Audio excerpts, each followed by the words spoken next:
আমাকে তুমি কোথায় পেয়েছিলে? আমি কি কাঁদছিলি? না বাবা না, কখনো না। আমি তো ভুলে তুলে দিয়েছিলাম রে। না বাবা না, কখনো না। বাবা তাহলে আজ যাকে আমি দেখলাম সে কে? কাকে দেখেছিস তুই? যে আমাকে স্বপ্নে দেখা দেয়, আমার অজান্তে আমাকে ঘুম পাড়িয়ে দেয়। আমি যখন চিৎকার করে ঘৃণিত সমাজ আর এই সমাজের মানুষগুলোকে ছিন্ন ভিন্ন করে দেওয়ার চেষ্টা করি, তুমি জানো বাবা, তখন সে আমার সামনে এসে মমতার আঁচল দিয়ে আমাকে শান্ত করে দেয়। কেন ওকে দেখে সূর্যের ভয় করতে নিশ্চিত হয়ে যায়? একটা নারী খুনের ডাকাত এই শয়তানের বুকে কেন আজ ইনসানের ঝড় বয়ে যায়? কেন কেন কেন? তুই কি পাগল? আমি সত্যি সত্যি পাগল হয়ে গেছি। আমার মাথায় হাত রেখে তুমি জবাব দাও। আমি কে?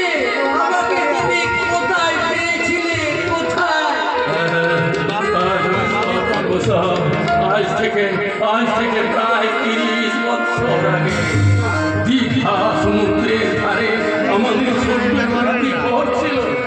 সেখানে আমি আর ওই করুণা থাকতাম। আমাদের কোনো সন্তান ছিল না রে। করুণা বাবুদের বাড়িতে কাজ করতো আর আমি রিক্সা চালাতাম।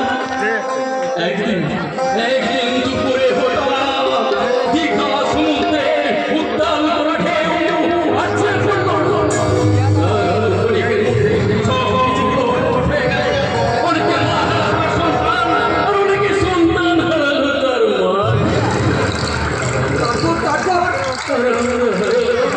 আমাদের সেই ছোট্ট আমরা কাঁদতে লাগলাম। তারপর হঠাৎ দেখলাম ওই পাগলা বাবা কাঁদে ছিল।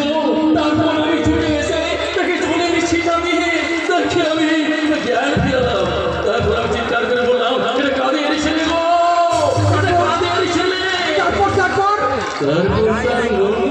খুব টিপে আমার বললো, না গো না, ওই ছেলে আমি কাউকে দেবো না, ওই ছেলে আমার ছেলে, ওই ছেলে ভগবান আমার কাছে পাঠিয়েছে।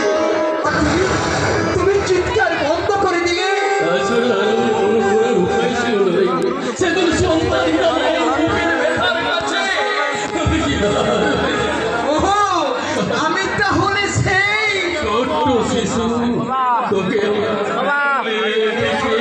মানুষ করলাম, স্নেহ আদর দিয়ে বড় করলাম। তারপর একটা স্কুলে ভর্তি করলাম। তারপর আমার কিছু কথা মনে আছে বাবা। ওই স্কুলের ছেলে মেয়েরা আমাদের পরিচয় জানতে পেরে আমাকে ব্যঙ্গ করে বলতো, ওই ওই সেই জন্মগত পরিচয়হীন বেজুল চারুজ সন্তান। সেই দুঃখে তুই স্কুল ছেড়ে দিলি, আমাদের অভিমানের দুঃখে আমাদেরকে খারাপ ব্যবহার করতে লাগলি। সেই একদিনের জোরে তোর মা আমাদের ছেড়ে চিরদিনের মতো চলে গেল। আর তুমি আমাকে নিয়ে এদের ব্যঙ্গ বিদ্রুপ তাচ্ছিল্যের হাত থেকে রক্ষা পাওয়ার জন্য বিহারে চলে গেলে। সেখানে তোর কোথায় আমরা ফিরে এলাম এখানে। এর বেশি আমার